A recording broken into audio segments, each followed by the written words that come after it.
शनि राशि परिवर्तन के साथ हुई 2023 की शुरुआत।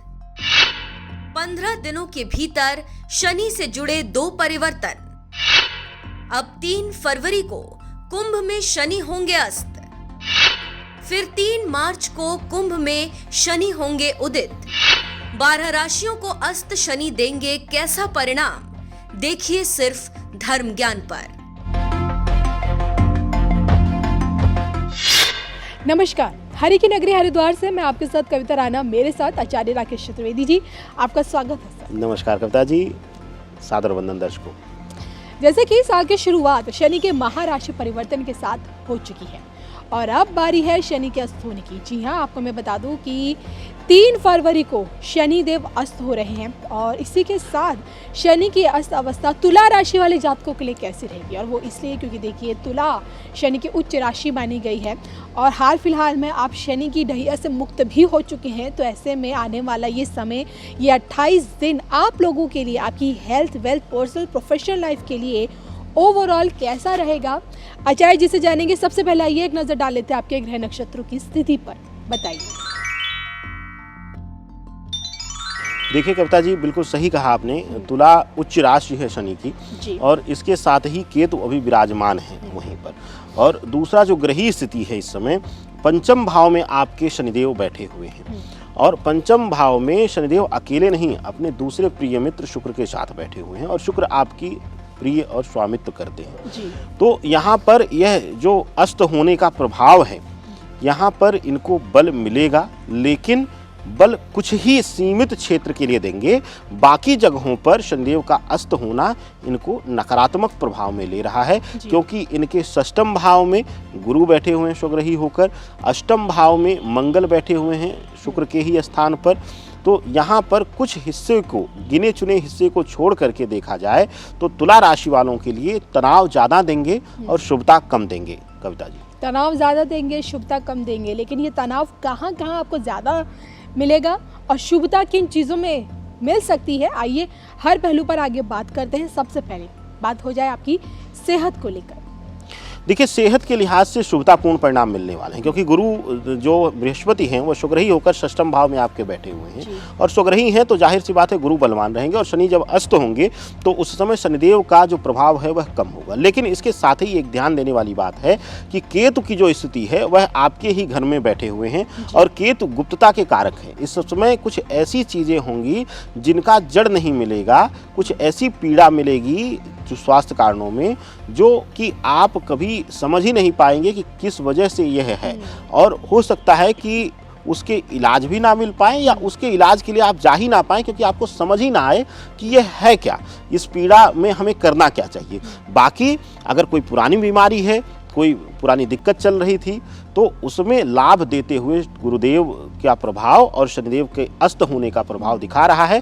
लेकिन अस्त होने के बाद कुछ नए तरीके की परेशानियां, जो कि केतु बैठा हुआ है आपके घर में, तो मानसिक पीड़ा से जुड़ी हुई समस्याएं वह नई जनरेट होंगी और वह आपको प्रबल पीड़ा देंगी। कविता जी, प्रबल पीड़ा दे सकती है आपको स्वास्थ्य संबंधित चीज़ों में।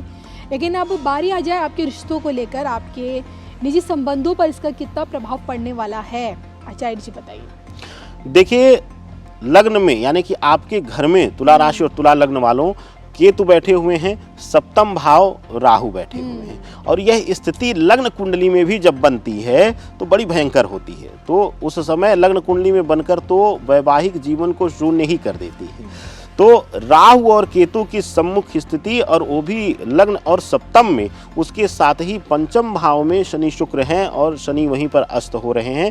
तो यह जो दृष्टि है यह दर्शाती है कि संबंध भाव तो पूर्णतया प्रभावित होगा ही होगा। और उसका एक मुख्य बल और मिल जा रहा है, सूर्य का शनि के घर में बैठना, और वो भी चतुर्थ भाव। चतुर्थ भाव को कई कारक चीज़ों के लिए जाना जाता है। तो यहाँ पर मातृत्व से लेकर के धन भाव के वृद्धि में, स्थानांतरण में, वह सब देखा जाता है। तो चतुर्थ भाव में शनि के घर में ही सूर्य का बैठना और पंचम भाव में शनि का अस्त होना, उसके साथ ही राहु जो हैं वह सप्तम भाव में बैठे हुए हैं। तो यहाँ पर यह दर्शाती है स्थिति कि क्रोध उत्तेजना में वृद्धि होगी, क्योंकि जब शनि अस्त होंगे तो राहु और केतु और बलवान हो जाएंगे और उनका स्वतंत्र प्रभाव देखने को मिलेगा। तो जैसे ही शनि अस्त होंगे देखने को मिलेगा कि उत्तेजना, क्रोध और एक दूसरे के प्रति बातें छिपाने की आदत यह देखने को मिलेगी। और जिस संबंध में अगर एक दूसरे से इमोशंस और भाव छिपाए जाने लगें तो वहाँ पर समझिए कि उस संबंध के लिए खतरे का समय आने वाला है।